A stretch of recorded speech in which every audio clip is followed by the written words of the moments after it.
Washington सुंदर को लेकर अब ये एक डिस्कशन आपको याद होगा कि पिछली बारी भी हुई थी, चर्चा शुरू हुई थी चेन्नई और चेन्नई में होम कमिंग को लेकर। इससे पहले शहबाज अहमद का भी जिक्र हुआ है।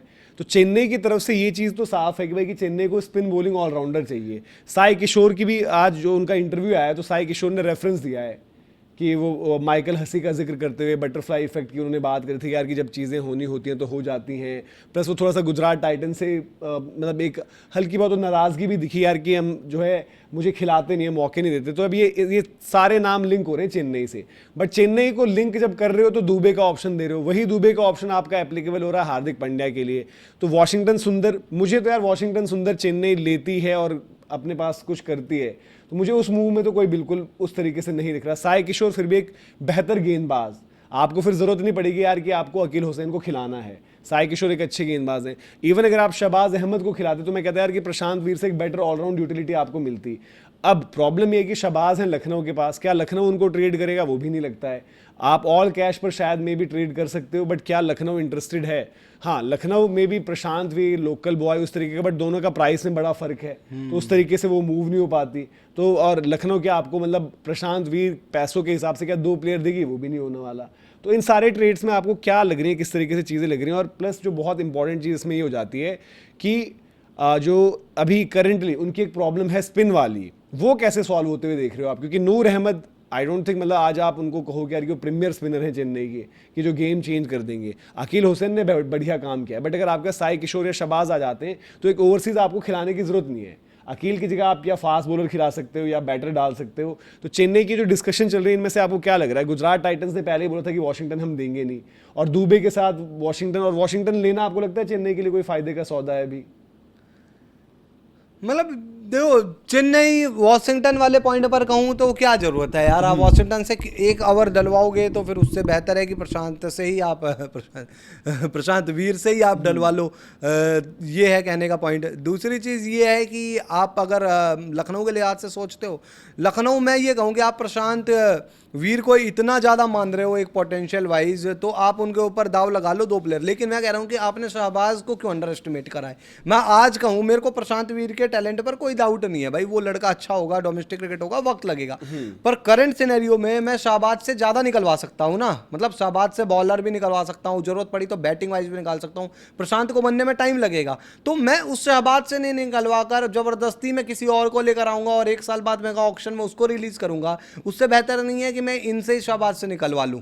तो चेन्नई भी पहले चेन्नई सो रही थी, मतलब वॉशिंगटन भी उनको ट्रेड करना था। पिछले साल भी खबर आई थी कि वॉशिंगटन इधर आ रहे हैं, और पिछले साल भी मतलब चलो उस टाइम पर भी डिस्कशन की बात हो रही थी, बट वॉशिंगटन जब पिछले साल हम बात कर रहे थे एज अ बॉलर, फिर भी हम सोच रहे थे यार कि वॉशिंगटन कुछ करेंगे। आज की डेट में वॉशिंगटन विद द बॉल तो यूटिलिटी नहीं है, और चेन्नई के लाइनअप में बैटिंग करेंगे कहां पर? यार देखो कहां पर 1 2 3 हमने 4 बात की थी, 5 आई थिंक मैक्सवेल रजिस्टर्ड नहीं थे पिछले आईपीएल में जितना मेरे को याद है। मैक्सवेल ने बोला था कि वो नहीं आ रहे, कुछ नहीं आ रहा ना, तो हम ये डिस्कशन करते थे कि मैक्सवेल जो है वो चेन्नई में आ सकते हैं, उन्होंने मैथ्यू शॉट लिए, उनकी बॉलिंग तो यूटिलाइज हो जाएगी। तो आपने वो मैक्सवेल का यही स्पिनर गिन रहा था, तो शॉट आ गए, फिर प्रशांत वीर साहब ने बॉलिंग डलवाई, तो शॉट को आप लेकर क्या करे ना? आपने उनसे बॉल डलवाई ना, उनको बैटिंग में खिलवाया और पिटवाई है, उनको गलत खिलाया ना, उसमें उनकी प्लेइंग इलेवन में जगह ही नहीं बनती थी। तो आपने मैथ्यू शॉट को लिया क्यों? पहली बात ये। दूसरी चीज ये कि आप मैथ्यू शॉट छोड़ दो, मैथ्यू शॉट को ट्रेड भी नहीं कर सकते, तुम किसी के साथ नहीं कर सकते ट्रेड। तो ये फंस गई है चेन्नई। मेरे को नहीं लगना, मेरे को मतलब ये लगता है पर्सनली कि यहाँ पर ना लखनऊ को शहबाज छोड़ना नहीं चाहिए। शहबाज एक अच्छा यूटिलिटी प्लेयर है और अगर वो चेन्नई में गया ना, मतलब मेरे को ये बहुत फायदा हो सकता है। चेन्नई की तरफ से बेस्ट ऑप्शन इनमें से, मतलब साई किशोर एज अ बॉलर अच्छे हैं, मतलब वो अकील वाला प्रॉब्लम सॉल्व कर देंगे उनका। जो प्रशांत की बात करें कि प्रशांत की बैटिंग में अभी आपको लगा कि थोड़ा सा मतलब वो वर्क इन प्रोग्रेस वाली चीज़ है, अगेंस्ट गुड पेस उनका स्ट्रगल आपको देखने को मिला, और एज अ बॉलर तो आप जज ही नहीं कर पाओगे, बॉल डाला ही नहीं उन्होंने। शहबाज की बॉलिंग कोई उतनी अच्छी नहीं, उससे बेहतर आपकी साई किशोर की बॉलिंग है, but Shahbaz as a package contribute कर जाएंगे। और जो आपकी टीम मतलब बना रहे हो या बनाने की सोच रहे हो, जहाँ पर एटलीस्ट भाई बेन स्टोक्स हार्दिक में से एक तो सोच ही रहे हो ना आज आप। अगर हार्दिक का नहीं होता ट्रेड तो स्टोक्स तो ले आएंगे। तो आपका ओवरटन एक ऑलराउंडर है, हार्दिक और स्टोक्स में से एक ऑलराउंडर है, फिर एक शहबाज की यूटिलिटी एक ऑलराउंडर आपके पास रहेगा, तो आपको बैलेंस प्रोवाइड करते हैं। और उस केस में आप एक अकील हुसैन, नूर अहमद दोनों को बाहर रखते हुए एक इंडियन स्पिनर खिला लो या फिर एक ओवरसीज का फास्ट बॉलर खिला लो, ओवरसीज का एक स्पिन ऑप्शन आप देख लो, कोई भी वो कॉम्प्लीमेंट कर जाएगा, मतलब आपके लिए वो टीम आपकी बेहतर बन जाएगी। बट वॉशिंगटन को लेकर जो पिछली बारी बात हुई थी, तो चलो पिछली बारी ठीक लग रही थी वो चीज़, बट पिछले साल से लेकर इस साल वॉशिंगटन ने जितनी बॉलिंग डाली है, वॉशिंगटन सुंदर एज एन ऑलराउंडर तो नो है। फिर वॉशिंगटन सुंदर एज अगर आप वो देख रहे हो कि बैटिंग करनी है तो कहाँ पर करेंगे? चेन्नई के लाइनअप में। यार वॉशिंगटन सुंदर तो मेरे को तो किसी भी मतलब सिचुएशन में चेन्नई के लिए सुटेबल नहीं लगते। उल्टा शाहबाज ना नंबर 7 का एक बहुत बढ़िया हो सकता है भाई, सोच कर देखो, अगर शाहबाज आ गया गलती से, ओवरटन और शाहबाज नीचे 5-6 नंबर तक मैं मान कर चल रहा हूँ कि हार्दिक भी आ गया, आप कर लोगे मिडिल ऑर्डर में। कार्तिक मैं भी मानकर चल रहा हूँ कि कार्तिक रहेंगे टीम में, 4 नंबर कार्तिक खेल जाएंगे, 5 नंबर हार्दिक खेल जाएंगे, 6 नंबर में भी वेनिस्टो या कोई भी आ गया आपके पास, देखने की बात होगी। लेकिन यार आपके ओवरटन और 7-8 ये रहेंगे, प्लस इंपैक्ट का भी ऑप्शन रहता है भाई, चेन्नई की टीम खतरनाक बन जाएगी। उसके अगले साल जब आपका इंपैक्ट हट जाएगा तब और अच्छा है आप लोगों के लिए। और यार मैं तो कहता हूँ सरफराज पर भी कुछ कॉल लो। देखो सरफराज का क्या है ना, 2-3-4 इनिंग उसने खेली है, बड़ी तेज खेली है। मेरे को लगता है कि सरफराज और उर्विल को लेकर आपको थोड़ा सीरियस, उर्विल ज्यादा, मैं कह रहा हूँ कि क्यों उर्विल, यार देखो अब मुझे नहीं पता उर्विल कितने नंबर तक एडजस्ट कर सकते हैं, पर उर्विल को यार ये अच्छा लगेगा ना कि भाई मैं प्लेइंग 11 से बाहर बैठने से अच्छा कम से कम प्लेइंग 11 में तो खेल लूँ। मैं कह रहा हूँ कि उर्विल को आप दुबे वाले रोल में यूटिलाइज करो 4 नंबर।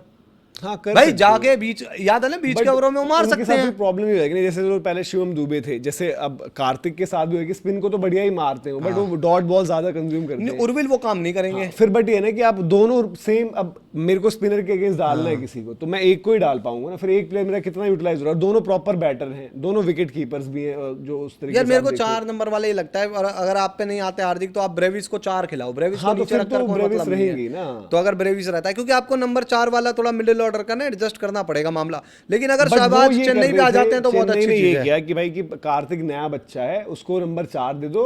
ब्रेविस आपको फिर भी इंटरनेशनल 1-2 साल खेल रखा है अभी, और थोड़ा बहुत पहले आईपीएल का एक्सपोजर है, उसको थोड़ा सा डिफिकल्ट आप जॉब देना है तो वो दे दो, कि उसको आप जो है फिनिश करने का काम दे दो। उन्होंने वो सोच रखी। बट वो मतलब अनफॉर्चुनेटली हुआ है कि ब्रेविस भी नहीं चले, दुबे भी नहीं चले, कार्तिक के मतलब रन्स दिखाने के लिए वो आ गए थे, बट वो उस तरीके के रन्स का वो नहीं था, अगर आप जब वैल्यूएशन देखते हो कि कैसे क्या कुछ है।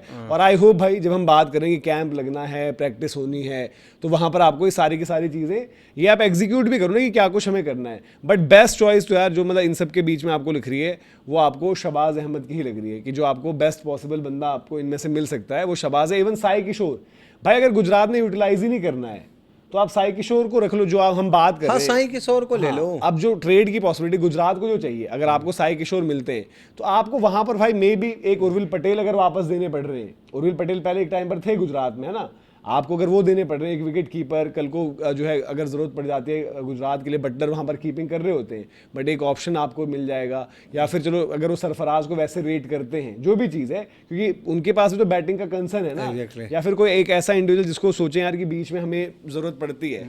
बट इन ट्रेड्स की पॉसिबिलिटी तो अभी लग नहीं रही है ना। शहबाज लखनऊ छोड़ने वाली है, वॉशिंगटन को तो भाई गुजरात टाइटंस ने ऑलरेडी आपको पता है ना कि सबसे बड़ा प्लेयर अपना बना ही रखा है, और साई किशोर को भी वो छोड़ेंगे तो नहीं, क्योंकि उनको भी ये पता है ना भाई कि हो सकता है मैं अगले साल आगे राशिद को निकाल कर साई को रखना, एक बंदा तो स्पिनर रहेगा और साई किशोर थोड़ी बैटिंग। साई ने ठीक करी थी बॉलिंग, एक सीजन खेले थे, मतलब राशिद अच्छी करी थी भाई, पूरा डोमेस्टिक में आई थिंक वो हाईएस्ट विकेट टेकर थे आपके, पर उनको इस साल फिर आपने दिया नहीं, आपने टीम में रख लिया है ना। फिर निशान सिंधु वो जब अच्छा कर रहे थे भाई, साई किशोर जब अच्छा कर रहे थे, साई किशोर मिल जाए ना अगर चेन्नई को तो उनके लिए ठीक रहेगा। हाँ, वो विकेट भी जानता है, चेन्नई का विकेट भी उसके लिए है। और प्रॉब्लम ये कि मतलब जो हम बात करें कि गुजरात से वो यूटिलाइज भी नहीं होते उस तरीके से, तो इन फ्रंट्स पर आप लोग मतलब देख सकते हो क्या कुछ आपको करना है, किस तरीके से चीजें। बट एज ऑफ नाउ मुश्किल है, बट चॉइस वाइज वॉशिंगटन को इतनी अच्छी चॉइस नहीं रहेंगे। साई किशोर और सरफराज करो, शहबाज जो है इनके लिए बेटर ऑप्शन रहेगा। सही बात है।